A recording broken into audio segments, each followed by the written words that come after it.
2 Samuel, chapter 5. All the tribes of Israel came to David at Hebron and said, "We are your own flesh and blood. In the past, while Saul was king over us, you were the one who led Israel on their military campaigns. And the Lord said to you, 'You will shepherd my people Israel, and you will become their ruler.'" When all the elders of Israel had come to King David at Hebron, the king made a covenant with them at Hebron before the Lord, and they anointed David king over Israel. David was 30 years old when he became king, and he reigned 40 years. In Hebron he reigned over Judah 7 years and 6 months, and in Jerusalem he reigned over all Israel and Judah 33 years. The king and his men marched to Jerusalem to attack the Jebusites, who lived there. The Jebusites said to David, "You will not get in here, even the blind and the lame can ward you off." They thought, "David cannot get in here." Nevertheless, David captured the fortress of Zion, which is the city of David. On that day David had said, "Anyone who conquers the Jebusites will have to use the water shaft to reach those lame and blind who are David's enemies. That is why they say, 'The blind and lame will not enter the palace.'" David then took up residence in the fortress and called it the City of David. He built up the area around it, from the terraces inward. And he became more and more powerful, because the Lord God Almighty was with him. Now Hiram king of Tyre sent envoys to David, along with cedar logs and carpenters and stonemasons, and they built a palace for David. Then David knew that the Lord had established him as king over Israel and had exalted his kingdom for the sake of his people Israel. After he left Hebron, David took more concubines and wives in Jerusalem, and more sons and daughters were born to him. These are the names of the children born to him there: Shammua, Shobab, Nathan, Solomon, Ibhar, Elishua, Nepheg, Japhia, Elishama, Eliada, and Eliphalet. When the Philistines heard that David had been anointed king over Israel, they went up in full force to search for him, but David heard about it and went down to the stronghold. Now the Philistines had come and spread out in the valley of Rephaim, so David inquired of the Lord, "Shall I go and attack the Philistines? Will you deliver them into my hands?" The Lord answered him, "Go, for I will surely deliver the Philistines into your hands." So David went to Baal-perazim, and there he defeated them. He said, "As waters break out, the Lord has broken out against my enemies before me." So that place was called Baal-perazim.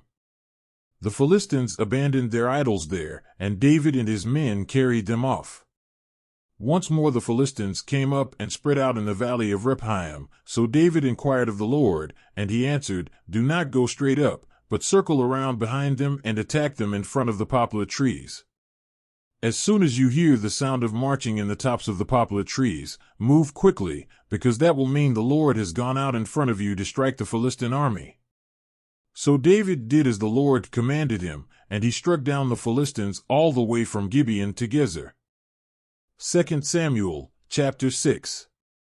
David again brought together all the able young men of Israel, 30,000. He and all his men went to Baalah in Judah to bring up from there the Ark of God, which is called by the name of the Lord Almighty, who is enthroned between the cherubim on the ark. They set the Ark of God on a new cart and brought it from the house of Abinadab, which was on the hill. Uzzah and Ahio, sons of Abinadab, were guiding the new cart with the Ark of God on it, and Ahio was walking in front of it. David and all Israel were celebrating with all their might before the Lord, with castanets, harps, lyres, timbrels, sistrums, and cymbals. When they came to the threshing floor of Nacon, Uzzah reached out and took hold of the Ark of God, because the oxen stumbled. The Lord's anger burned against Uzzah because of his irreverent act, therefore God struck him down, and he died there beside the Ark of God. Then David was angry because the Lord's wrath had broken out against Uzzah, and to this day that place is called Perez Uzzah. David was afraid of the Lord that day and said, "How can the Ark of the Lord ever come to me?" He was not willing to take the Ark of the Lord to be with him in the city of David. Instead, he took it to the house of Obed-Edom the Gittite. The Ark of the Lord remained in the house of Obed-Edom the Gittite for 3 months, and the Lord blessed him and his entire household.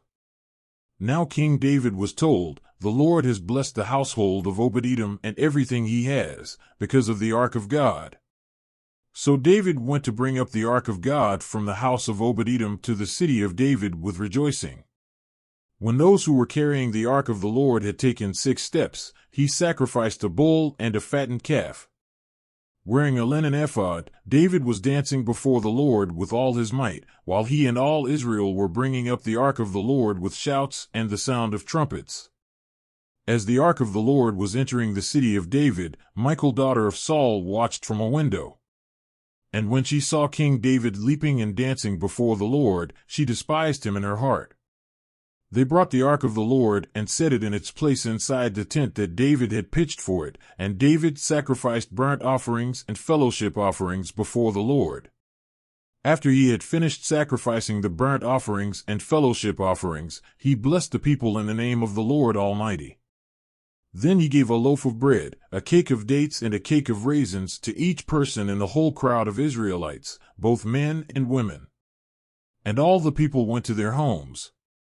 When David returned home to bless his household, Michal, daughter of Saul, came out to meet him and said, "How the king of Israel has distinguished himself today, going around half naked in full view of the slave girls of his servants as any vulgar fellow would." David said to Michal, "It was before the Lord, who chose me rather than your father or anyone from his house when he appointed me ruler over the Lord's people Israel. I will celebrate before the Lord. I will become even more undignified than this, and I will be humiliated in my own eyes. But by these slave girls you spoke of, I will be held in honor." And Michal, daughter of Saul, had no children to the day of her death.